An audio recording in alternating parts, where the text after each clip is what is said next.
Rabbi इश्रह ली सदरी वयस्सिर ली अमरी वहलुल उक़्दतम मिन लिसानी यफ़क़हू क़ौली.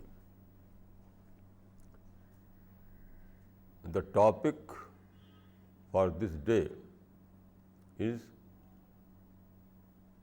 an introduction to Islamic fiqh. An introduction to Islamic fiqh.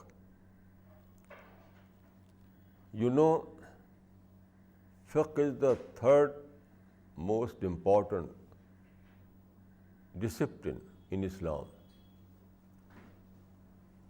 First is the Quran, second is the Hadith, and third is the fiqh. Quran gives us the ideology. Quran gives us the basic ideology of Islam, the basic principles of Islam. Then Hadith gives us an authentic commentary of the Quran. I think that Hadith is an authentic commentary of Islam. All the Hadith is commentary, but not in a popular sense. You know, there are many commentaries of the Quran. There are a special pattern of these commentaries from A to Z. But this pattern is not followed in the Hadith. But according to my study, all the Hadiths are commentary and interpretation of Islam, of Al-Quran, sometime directly and sometime indirectly. Sometime the Prophet refers to a particular verse of the Quran and then gives its meaning, its interpretation. This is direct interpretation. And sometime Prophet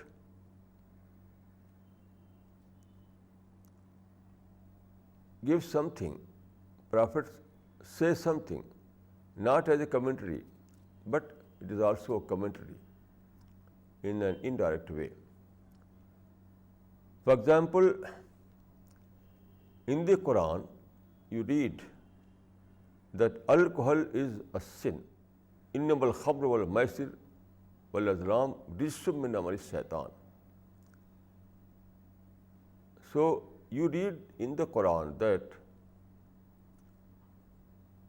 alcohol, taking alcohol is a sin for true believers.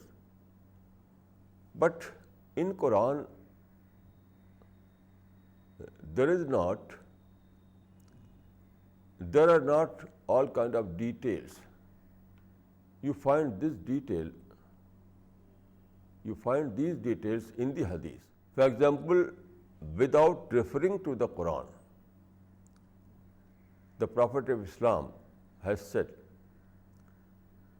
"Ma askara kasiruhu fa qaliluhu haram." In this Hadith, there is no reference to any verse of the Quran, but it is interpretation of the Quran. It is commentary of the Quran. This Hadith means when a large quantity of something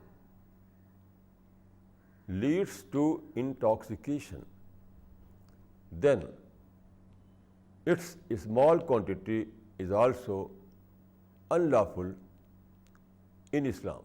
This is an interpretation of the Quranic verse, although there is no reference. So, according to my study, Quran is a complete ideology. All kind of fundamentals, all kind of principles are given in the Quran. But details are not there. Every principle requires some detail, some practical detail. So Hadith means the sayings of the Prophet of Islam. So Hadith is a commentary, an interpretation, a detailed description of the Quranic principles. So in Islam, there are three most important disciplines. First is the Quran, that is word of God. Then Hadith, that is word of the Prophet. Then fiqh. Fiqh is a inferential knowledge. Our scholars studied Quran and Hadith, then they formulated some detailed principle by inference, by the way of inference. It is this discipline that is called fiqh.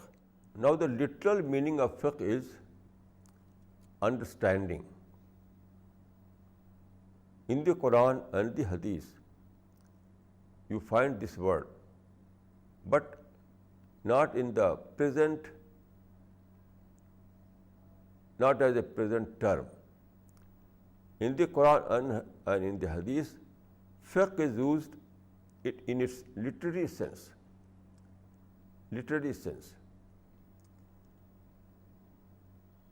But in the Abbasid period, fiqh became a term. And in this period, fiqh became a term. That is the knowledge of Islamic jurisprudence. So now fiqh means Islamic jurisprudence. In other words, Sharia. Fiqh and Sharia are both one and the same. Sharia is what is derived from the Quran and Hadith directly, and fiqh is those kind of inferential knowledge which was compiled by the scholars of the later period. Now, fiqh is very important, but fiqh is not a sacred. Quran is sacred, Hadith is sacred, but fiqh is not a sacred discipline. So you have to understand this difference. Although Quran and Hadith and fiqh, all these three are important discipline in Islam, but there is difference. Quran is a sacred discipline, Hadith is a sacred discipline, but fiqh is not. We can reconsider of those things that was formulated by our scholars in the later period. So although fiqh is an important discipline, and without fiqh, the system of Islam cannot be completed, but you must keep in mind this point, that fiqh is not a sacred discipline.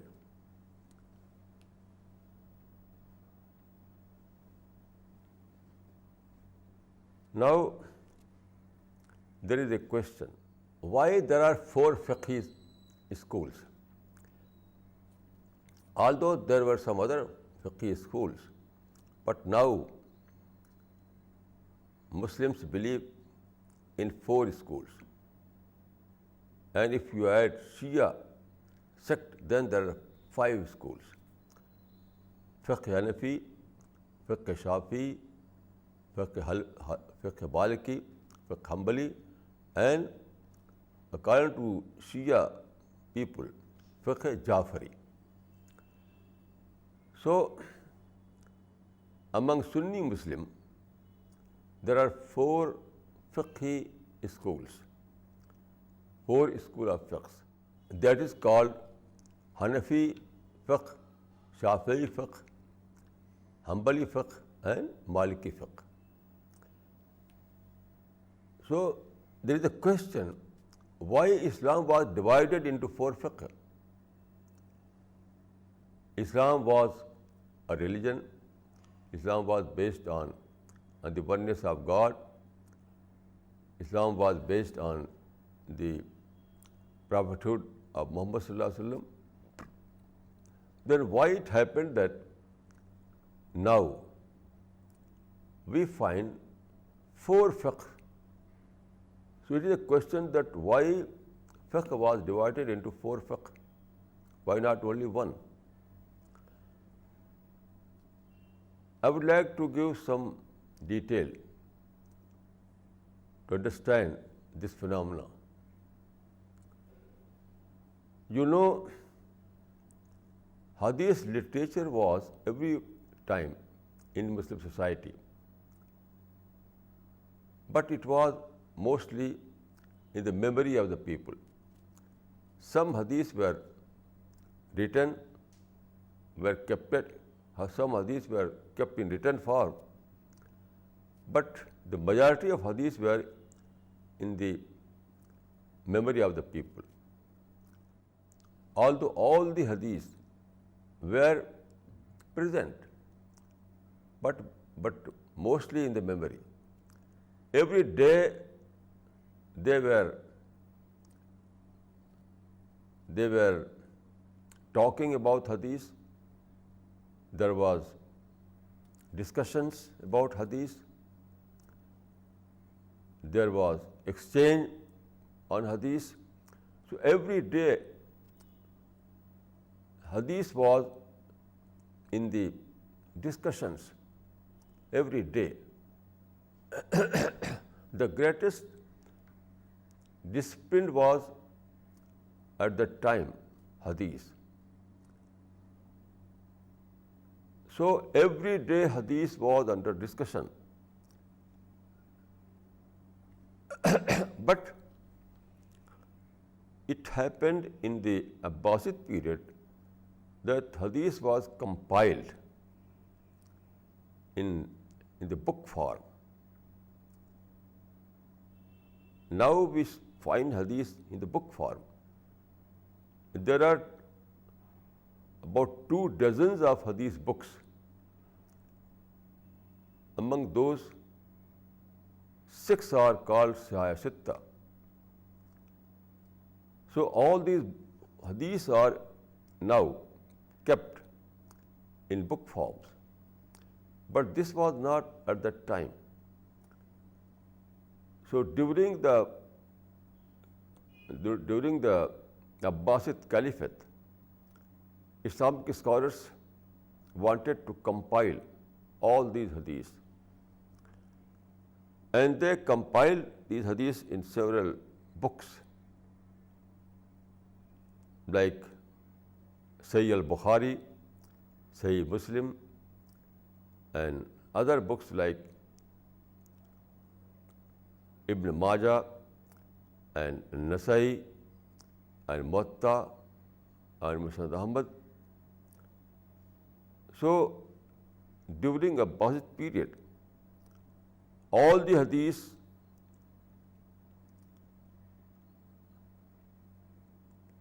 were compiled in book form. Now, when these hadiths were compiled, people found that there are some kind of differences in these hadiths. All these hadiths were narrated by Sahaba, the companions of the Prophet of Islam, listened directly from the Prophet. Then they narrated it to the next generation, that is Tabi.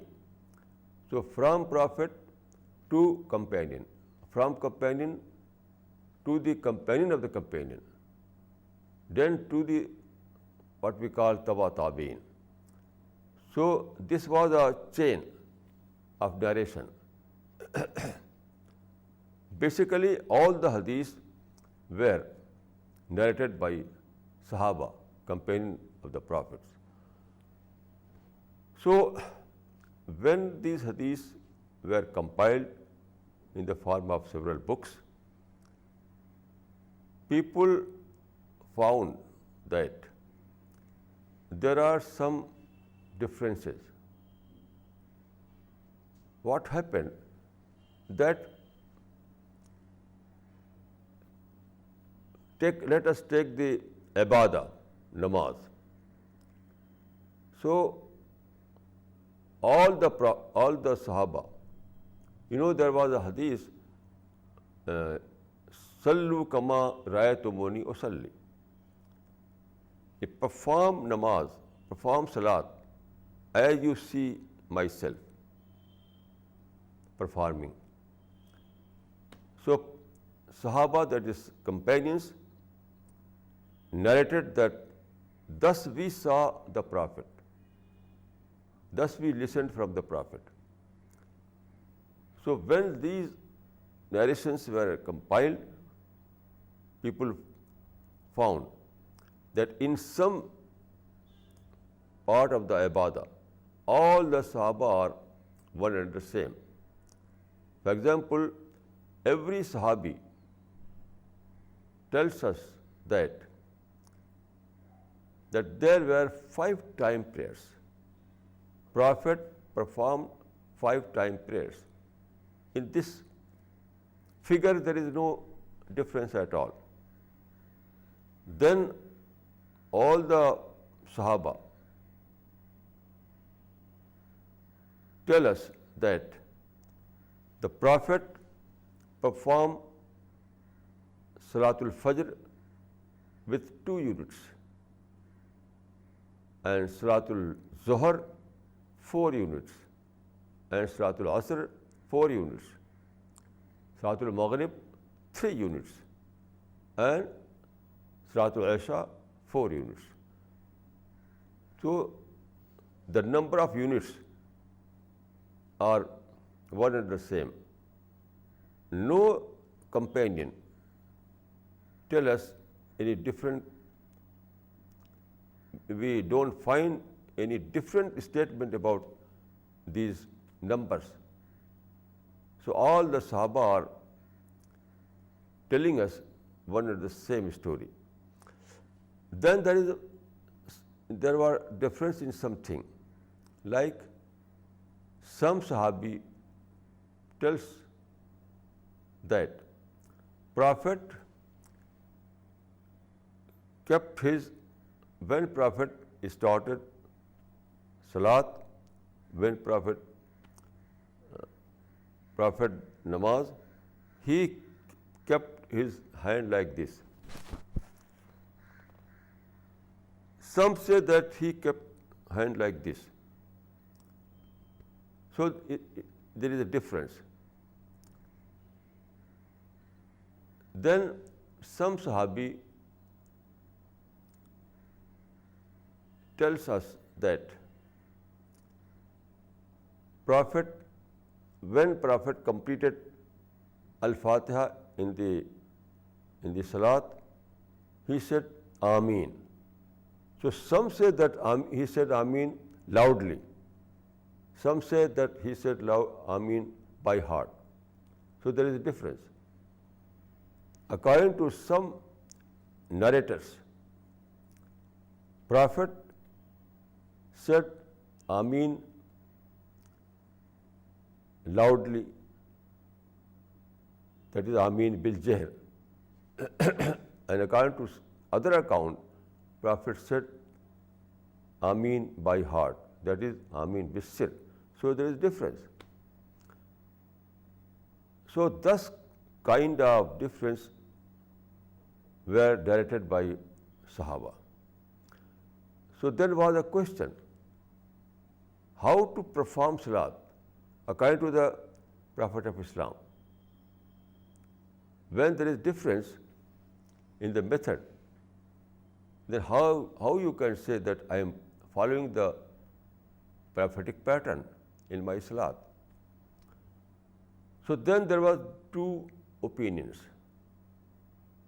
One was opinion of Muhaddis, the group of Muhaddis, and the second was the group of Fuqaha. So Muhaddisin and Fuqaha divided this question, in this issue. The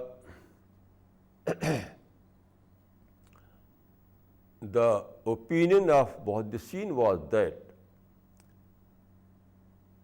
all these differences pertain to minor details, not in the basics, not in the fundamentals. So they said that as far as the fundamental is concerned, as far as the fundamental parts of the Salat is concerned, there is no difference at all. But as far as the minor details are concerned, there are some differences. So they say that we cannot refute any one of these patterns which were narrated by Sahaba. So they said that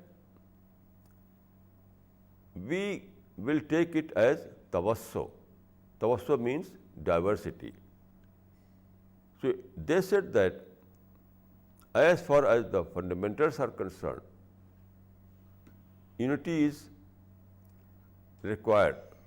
But as far as the minor details are concerned, here unity is not required. Here diversity is required.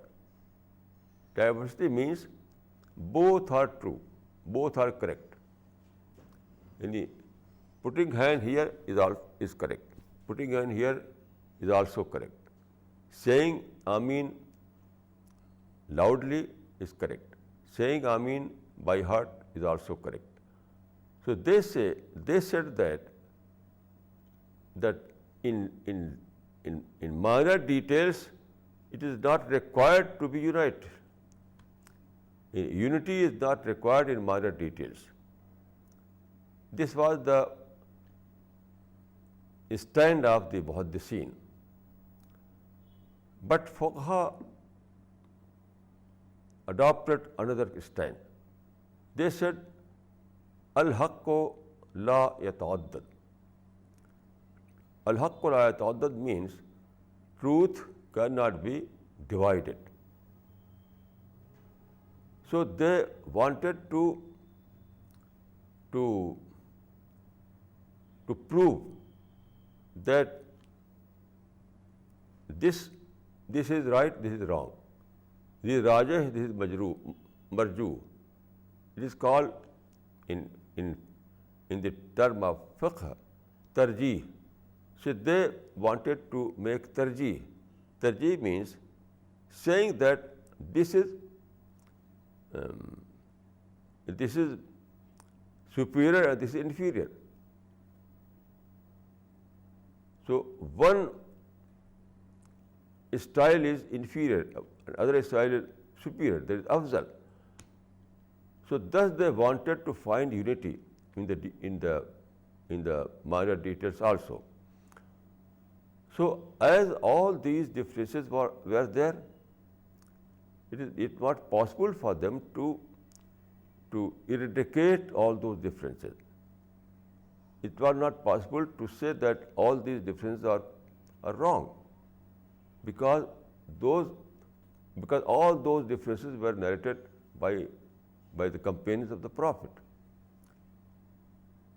So what happened?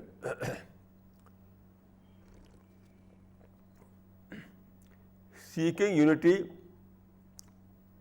becomes a counterproductive. And due to this kind, here in details it was not possible to unite all those differences. So they divided into 4 parts. In seeking unity resulted into disunity. So we are inherited this history. You know, one of those 4 fuqaha was Al-Imam Shafi'i. He was great scholar of Islam. So he said, after studying all these details, he said that it is very difficult to find unity because differences are established. So he said that although he opted some priority, he also adopted the principle of priority. But he said he was an honest scholar. He was very honest scholar. So he said that رأي صواب يحتمل الخطأ ورأي غيري خطأ يحتمل الصواب. رأي صواب يحتمل الخطأ ورأي غيري خطأ يحتمل الصواب. It means that my opinion is right with the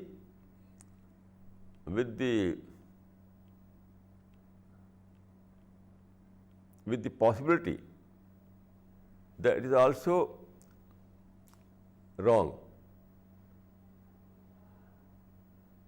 My opinion is right with the possibility that it may be wrong. My opinion is right with the possibility that it may be wrong, because both were narrated by the companions. So Shafi'i was not in a position to say that this narrator is wrong and this narrator is right. He was in a position. Both were companion. How you can say that companion 1 is right and companion 2 is wrong? You cannot say like this. Because the Prophet of Islam has said, Ashabi kan nujum, bi'ayyihim iqtadaytum ihtadaytum. This is a saying of the Prophet of Islam. Ashabi kan nujum, bi'ayyihim iqtadaytum ihtadaytum. My companions are like stars. My companions are like stars. You can follow any one of these stars. My companions are like different stars, and you can follow any one of these stars. So here the Prophet gave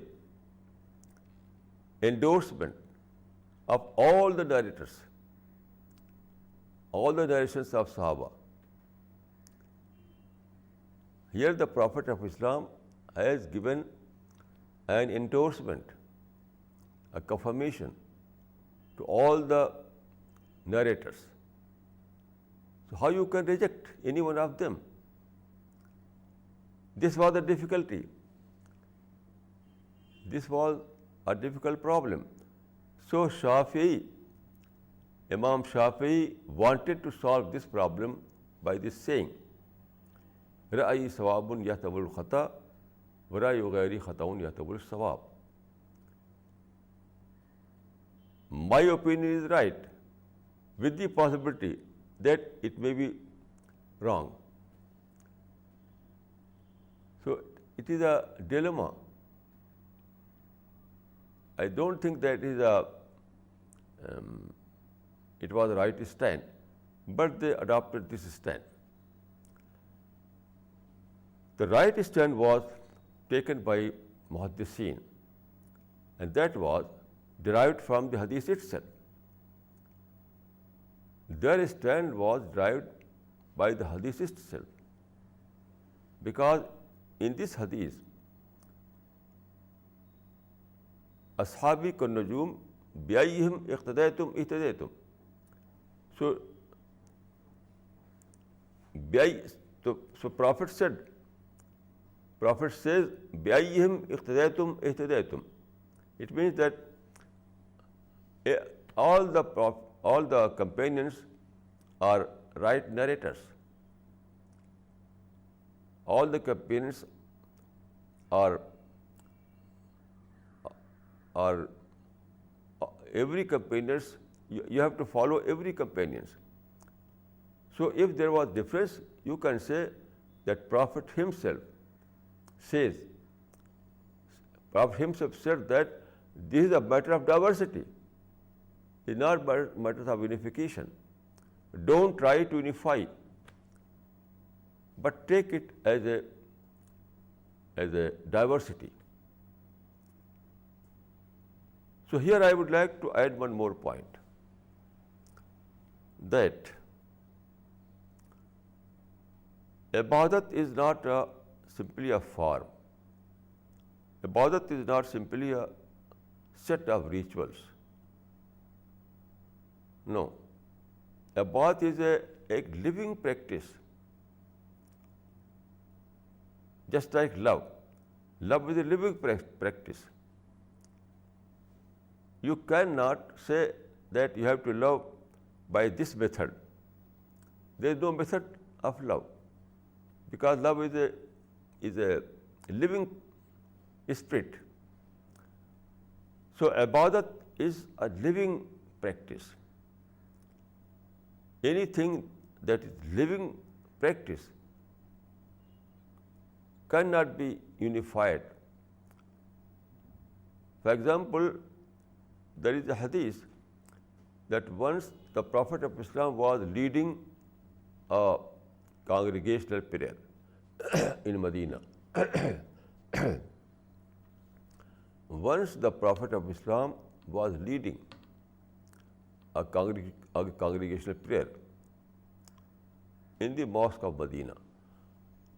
So you know, the prescribed way is that when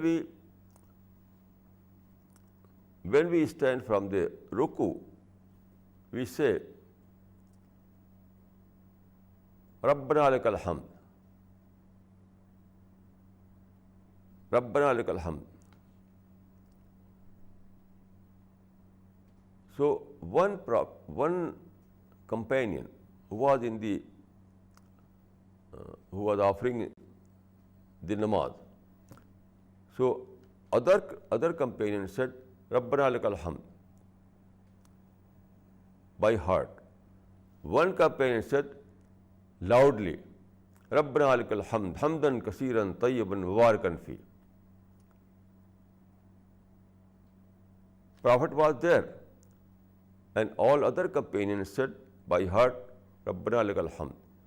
One companion said loudly, Rabbana lakal hamd, hamdan kasiran tayyiban mubarakan fi. So there was a suspense.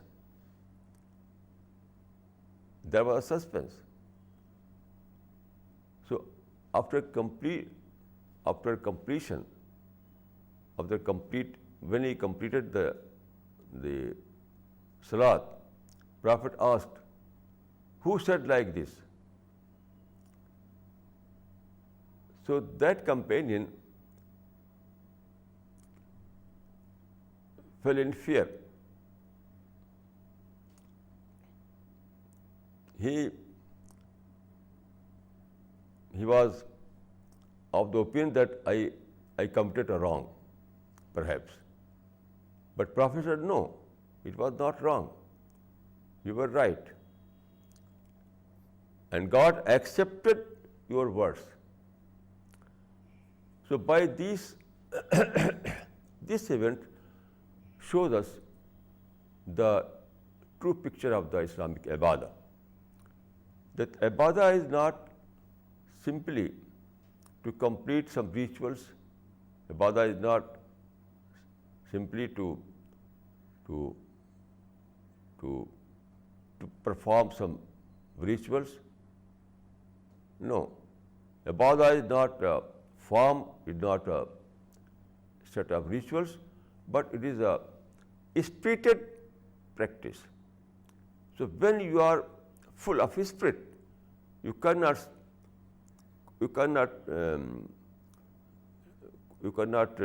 take a routine. It is impossible. When there is no, only spiritless actions can be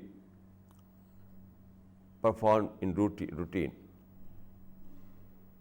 So namaz is not a routine. Salat is not a spiritless routine. A routine without spirit is not namaz.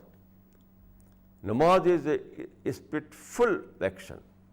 And when your heart is fully with spirit, you sometimes do against the routine.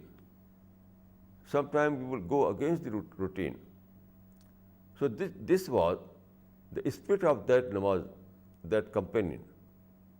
It was the spirit of that companion which went after the routine, and by his enthusiasm, by his thrill, at that time he was in thrill. So on that thrilling experience, he said, Rabbana lakal hamd, hamdan kasiran, tayyiban mubarakan fi. So this kind of namaz cannot be taken as a routine. Namaz or salat or ibadah is a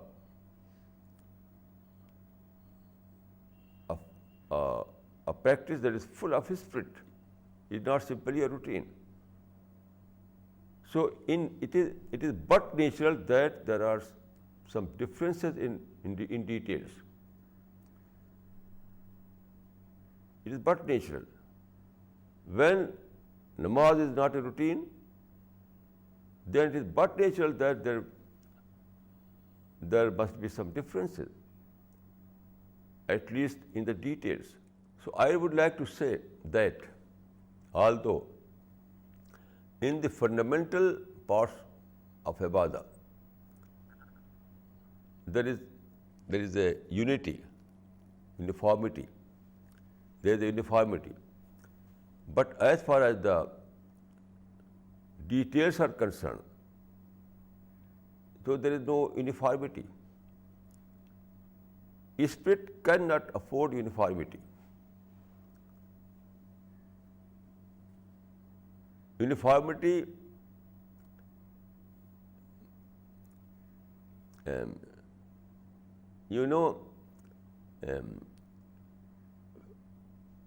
uniformity is a phenomenon that is part of your routine.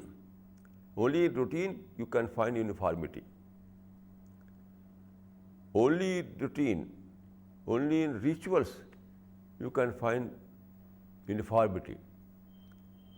But in a spirited action, you cannot find routine. Spirited action does not accept routine. Spirited action is like a storm. How you can bind a storm in a routine?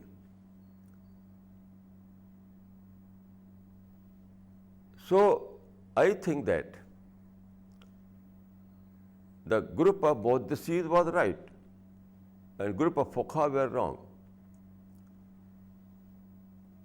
Group of muhaddithin said that بأيهم اقتديتم اهتديتم. Group of muhaddithin said that all the Sahaba are example for us. So, if there is difference, you can take it in the sense of diversity. All those differences are right. I think that in their words, it was tawassu. Tawassu means diversity. So, muhaddithin, the stand of muhaddithin was that there are two parts of salat. One is the basic parts, basic structure. There are two parts of ibadah or salat. One is its basic structures, and the second is its details, its minor details. So, as far as the basic structure is concerned, it is one and the same. Everyone must perform Salatul Fajr in 2 units, and Salatul Zuhr in 4 units, and Salatul Asr in 4 units, and Salatul Maghrib 3 units, and Salatul Isha 4 units. So, as far as the basic structure is concerned, there is unity, there is uniformity. But as far as the minor details are concerned, there is no uniformity. Uniformity in minor details is impossible, because namaz is not a routine, is not a set of rituals, is not simply a form. It is a matter of spirit. It is a living ibadah. Namaz is a living worship. So, living worship cannot afford this kind of routine. Then there is a question. You know, there are two different issues in fiqh: taqleed and ijtihad. Well-known issues. Both are well-known issues of fiqh: taqleed and ijtihad. So, what is taqleed and what is ijtihad? Taqleed means imitation. Taqleed means imitation, and ijtihad means independent thinking. So, taqleed, people generally have taken taqleed as a eternal principle of Islam. Now, taqleed means that according to their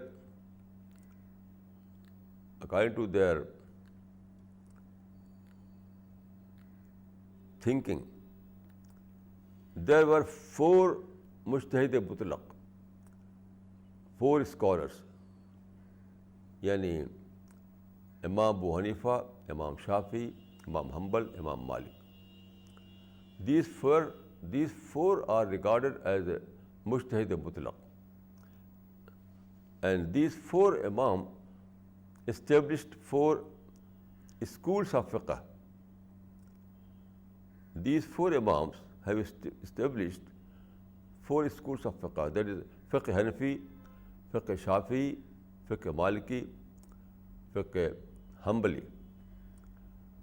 So, these 4 imams have established 4 schools of fiqh. So, present concept of taqleed means that we have to follow these imam and these fiqh school. We cannot go beyond these fiqh school.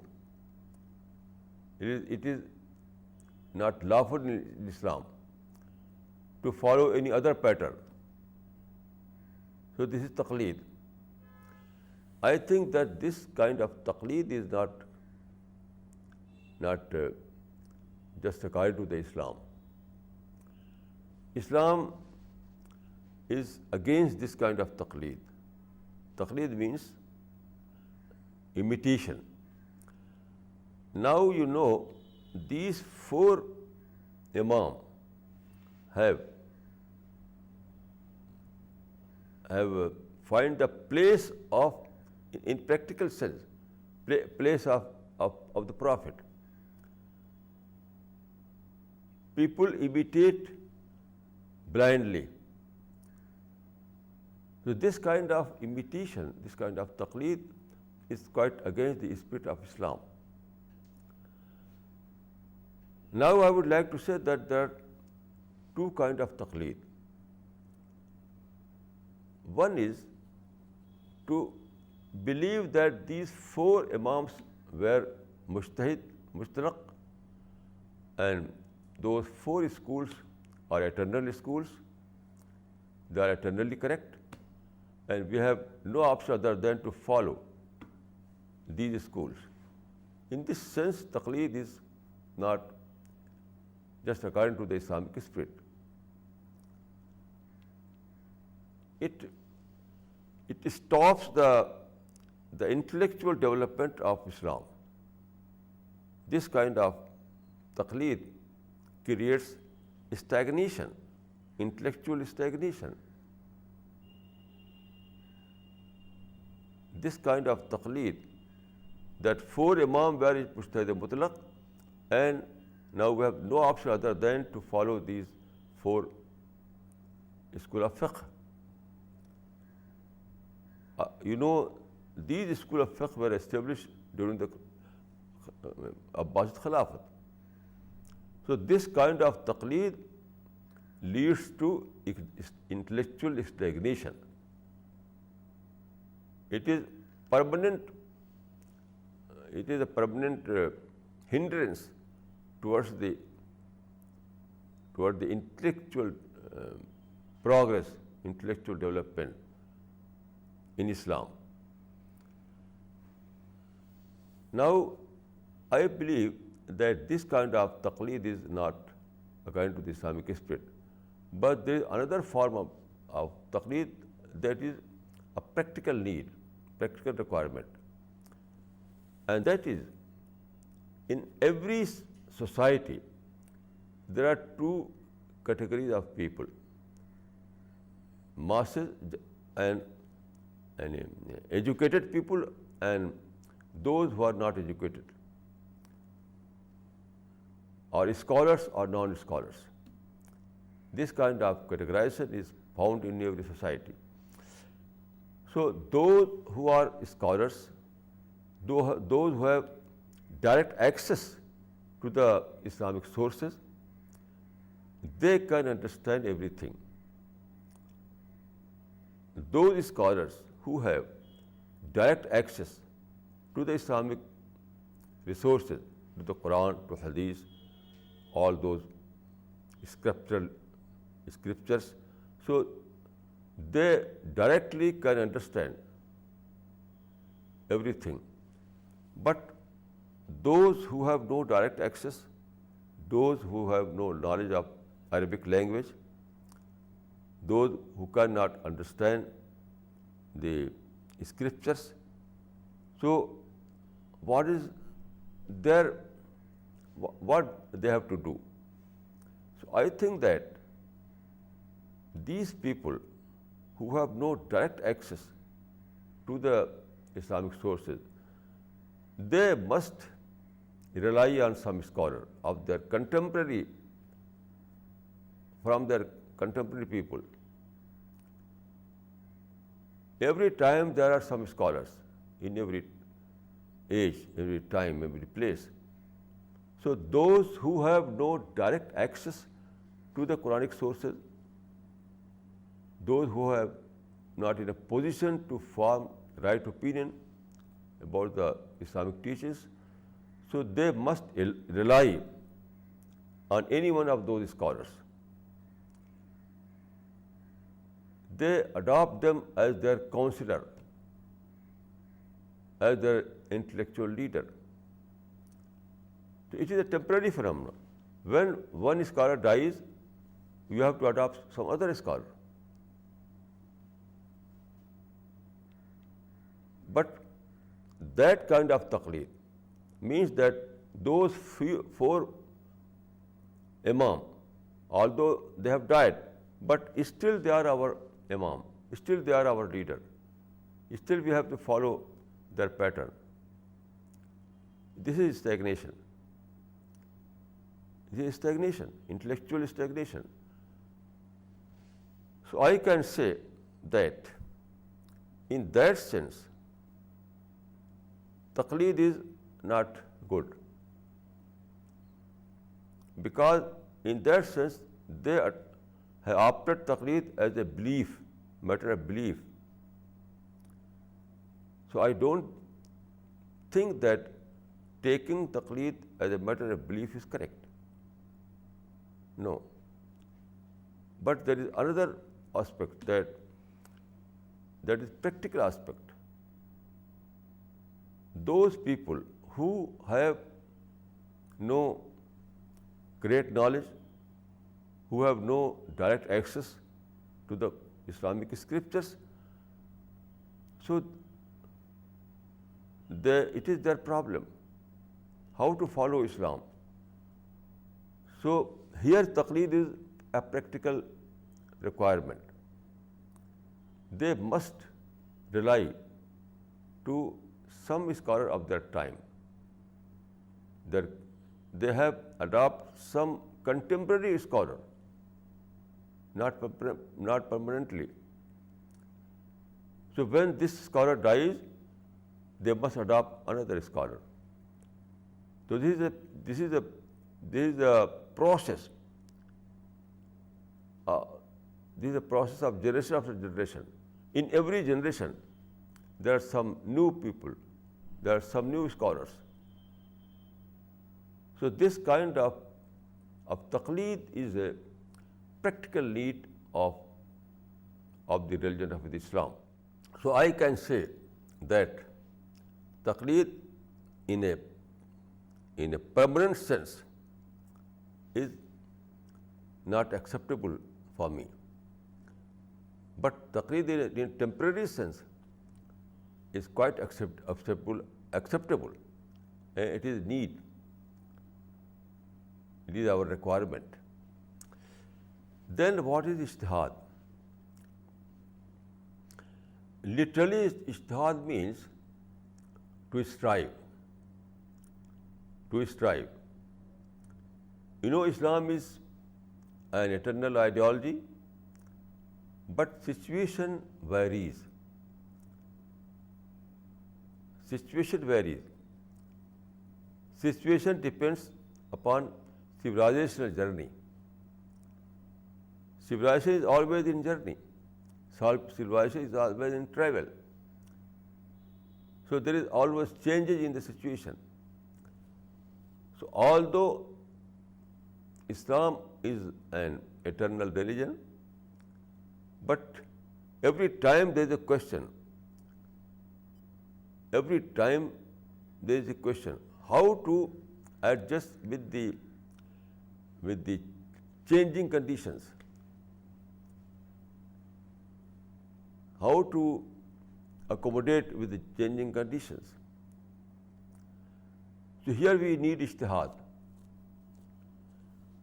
Ijtihad means at one side you have full knowledge of Islamic teachings. On one side, it means that you have good knowledge in Arabic language, you have good knowledge of Quran and Hadith. Then you consider the given situation. Then you find ways to reapply those eternal principles in your present situation. So ijtihad means to find ways of reapplication, to find ways of reapplication of Islam in your situation. In this sense, ijtihad is very important. Very, very important. You know, in the book, Sahih al-Bukhari is a very authentic book of hadith. In Sahih al-Bukhari there is a hadith.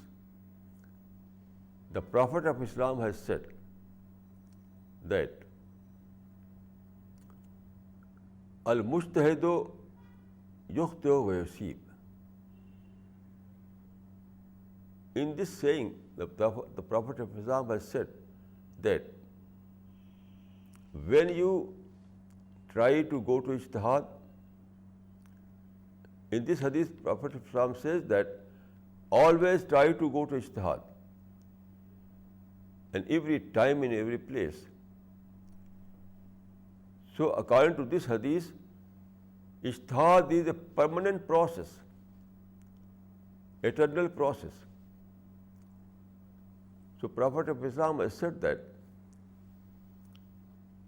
if your ijtihad is right, you will be rewarded double reward, and if your ijtihad is wrong, you will be rewarded one reward. So according to the hadith, here Prophet of Islam has encouraged to continue the process of ijtihad, even by taking risk. If there is risk that you may be wrong in your ijtihad, you will commit some mistakes, even then you have to try to ijtihad, because without ijtihad we fell into stagnation. As situations vary, as conditions varies, so it is a need of Islam to reapply all those eternal principles in every given situations. If we stop ijtihad, then it's not good for Islam. It will create a stagnation. It will create incompatibility between Islam and the present situation. So it is not correct. So ijtihad is very important. Ijtihad is a permanent process. Ijtihad is a non-stop process of Muslim Ummah. Ijtihad means not inventing a new religion. Ijtihad doesn't mean to invent a new religion. Ijtihad doesn't mean to revise the Islamic tenets. No. Ijtihad means seeking reapplication. Ijtihad means seeking reapplication. Seeking reapplication of a permanent tenets of Islam to the changing situation. So this is ijtihad. And according to hadith, we can take risk if there is possibility that we may commit a mistake, but we are not allowed to stop the process. Process of ijtihad is an eternal requirement of Islam. أقول قولي هذا وأستغفر الله لي ولكم أجمعين.